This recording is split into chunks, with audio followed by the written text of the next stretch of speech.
We're moving towards Zain Soomro. Zain belongs to the law field and he also works with the High Court, Karachi High Court, I believe. I think there's one problem we need to discuss here. It's about student unions.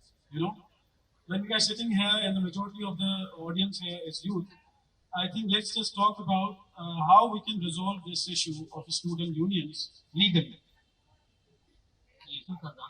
मेहनत जी साईं ॻाल्हि unfortunately असां वटि उहो वक़्तु रहियो आहे recent पास decade में जॾहिं असांजे यूथ इहो ॾिठो कि हिकिड़ी राति में ई माण्हू जेके कुझु न हूंदा उहे अमीर थी विया।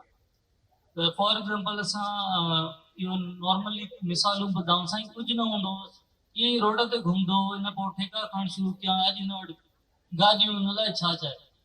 त उहो गवर्नमेंट इनकॉम्पिटेंट रही आहे, करप्शन रही आहे एतिरी। असांजे नौजवान में फ्रस्ट्रेशन इहा ई आहे कि असां को शॉर्टकट ॻोल्हियूं अहिड़ो जंहिंजी वजह सां उहो जंहिं फील्ड में अचनि था वरी हॉपिंग करनि था, हिन फील्ड खां ॿी फील्ड खां टी फील्ड, उन्हनि खां जॻह नथी मिले। त मां इहो ॿुधाईंदुमि कि महिनत जो कोई बि शॉर्टकट न आहे। जेसि ताईं तव्हांखे ज़िंदगी में लॉन्ग कट नथो अचे तव्हां शॉर्टकट वठी ई नथा सघो। एंड नौकरियुनि जो शौक़ कि बस नौकरी जे सरकारी नौकरी जो शौक़ छा आहे कि साईं मां वञा न वञा बस घर पघार अचे, घर वेठो हुजां कुछ भी न कयां, मेहनत भी न कयां, पघार खणा। ये सरकारी नौकरियुनि जो शौक़ त हिकिड़ो ॿियो अलमी आहे असांजी क़ौम में। त जेसि ताईं स्किल कान डेवलप थींदी असांजे नौजवान में तेसि ताईं कॾहिं बि न पैसो कमाए सघंदा, न पंहिंजे लाइ कुझु सघंदा, न कामयाब थींदा।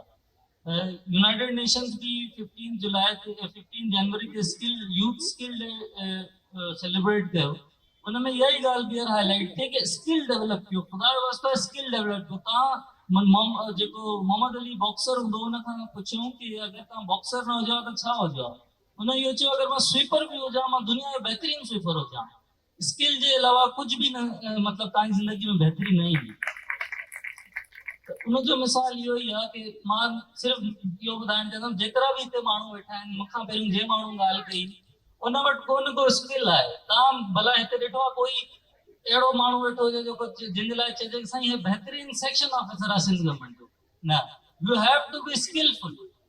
त इन ॻाल्हि खे कंटिन्यू कंदे मां इहो ॿुधाईंदुमि जॾहिं मां लॉ जी फील्ड में आहियां त इन फील्ड में हर माण्हू हर पॉइंट ते मूंखे डिस्करेज कंदो साईं हिते त जंहिंजे ऑलरेडी आहिनि फैमिली में पीउ मां लॉयर्स आहिनि उहे ई अॻिते अची था सघनि।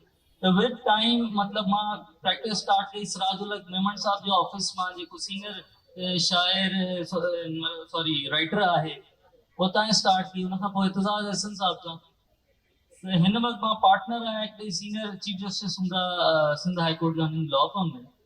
त इन सॼे पीरियड में मां कंहिं बि पॉइंट ते किथे हिमत न हारी। एंड उन्हनि जी मुंहिंजे टीचर्स जी महिरबानी जेके मूंखे हर वक़्तु गाइड कंदा रहिया, जेके सुठा सीनियर्स हुया। अॼु मां मिनिस्ट्री ऑफ डिफेंस के, कैंटोनमेंट बोर्ड्स के हाई कोर्ट में रिप्रेजेंट किया तो, पाकिस्तान स्टॉक एक्सचेंज, CDC, इन इलाही ॿियूं ऑर्गेनाइजेशंस आहिनि। इटालियन काउंसलेट कराची जो मां ऑनरी लीगल रिप्रेजेंटेटिव आहे। इहो सिर्फ़ु डेडिकेशन सां, मां कॾहिं इहो न सोचियो कि मां शॉर्ट टर्म एडवांटेज में मां छा खणंदुमि। मूंखे अफ़सोस इहो थींदो आहे जेके मां इंटरव्यूज़ कंदो आहियां, सिंधी छोकिरा इलाही ईंदा आहिनि सिंध मां, मूंखे चवंदा आहिनि सर तव्हां सां असांखे प्रैक्टिस करणी आहे, रिक्वेस्ट थींदियूं आहिनि। मां 3 छोकिरा इंटरव्यू कया, उन्हनि मां हिकु या ॿ मुश्किल सां कम जा निकिरंदा आहिनि। इंटरव्यू वारे टाइम ते एतिरा दावा कंदा आहिनि असां हीअं कंदासीं हूअं कंदासीं। इवन इंटीरियर सिंध मां उहे छोकिरा खणी आयुमि जेके मां टेलर्स खां सुठा सूट ठाराए ॾिनमि कि उन्हनि खे पाइण अचे, इहे ग्रो करनि, लेकिन 1 महीनो 2 महीनो उन खां पोइ प्रैक्टिस छॾे हलिया था वञनि। त उनजी वजह इहा ई आहे कि शॉर्टकट ॻोल्हणु चाहिनि था। जेसि ताईं स्टूडेंट यूनियन वारो सुवाल हुयो, उन सवाल ते मां इहो चवंदुमि कि पाकिस्तान में जेके लीडरशिप आहे, तव्हां नॉर्मली ॾिसो कि ऑप्शंस हिकिड़ा ई आहिनि, या नून लीग या पीपल्स पार्टी, या वरी जेको कोई ॿियो माण्हू खणी अचे थो कोई, त पोइ उनखे ऑप्शन क्रिएट कयो वञे थो, कोई ऑप्शन जनरेट नथो थिए। उनजी वजह इहा ई आहे कि स्टूडेंट यूनियंस न आहिनि। ये उहे नर्सरीज़ आहिनि जेके लीडर्स ठाहींदियूं आहिनि, लीडर्स जनरेट कंदियूं आहिनि, उन्हनि मां लीडर्स निकिरंदा आहिनि।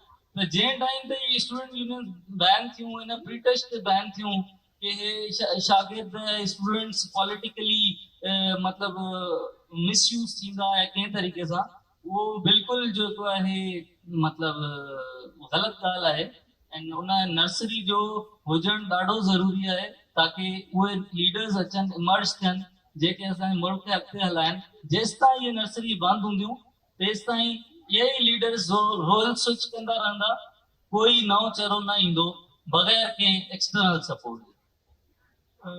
इन्हें थी चुको आहे स्टूडेंट यूनियन बहाल थियणु घुरिजनि त किथे किथे तव्हांखे कमी नज़र अचे थी त उहो छो इहो सिस्टम री एडजस्ट नथो थिए, इम्प्लीमेंट छो नथा करे सघो जॾहिं त सुप्रीम कोर्ट जो ऑर्डर ऑलरेडी अची चुको आहे त स्टूडेंट यूनियन हुअणु खपनि, इहो बहितर तरीक़ो आहे पॉलिटिक्स जो पंहिंजे मसइला हल करण जो, पोइ किथे तव्हांखे गैप नज़र अचे थो?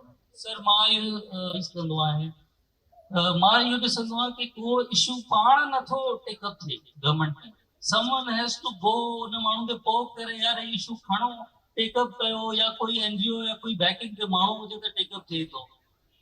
बिल्कुलु अगरि इहो स्टूडेंट यूनियंस खे रिएक्टिवेट करण जी ॻाल्हि आहे त अगेन कंहिंखे न कंहिंखे मां इहो ई सम्झां थो, ॿुधायां थो वञिणो पवंदो हाई कोर्ट में कि यार ही सिंध सुप्रीम कोर्ट जा जजमेंट आहे हिनखे इम्प्लीमेंट करायो, गवर्नमेंट खां जवाब वठो अञा ताईं छो न थींदो। एंड आई एम रेस्ट मतलब आई एम assuring you पाण करे सिंध गवर्नमेंट न खणंदी, छो कि ऑलरेडी स्टूडेंट यूनियंस आहिनि ई न। अगर कोई खणंदो त को एनजीओ कोई जेके माण्हू मतलब स्टूडेंट्स जी वेलफेयर लाइ कमु करनि था उहे इशू खे रेज़ करनि त गवर्नमेंट सिंध गवर्नमेंट टेकअप कंदी, त पाण कोन थो थी सघे।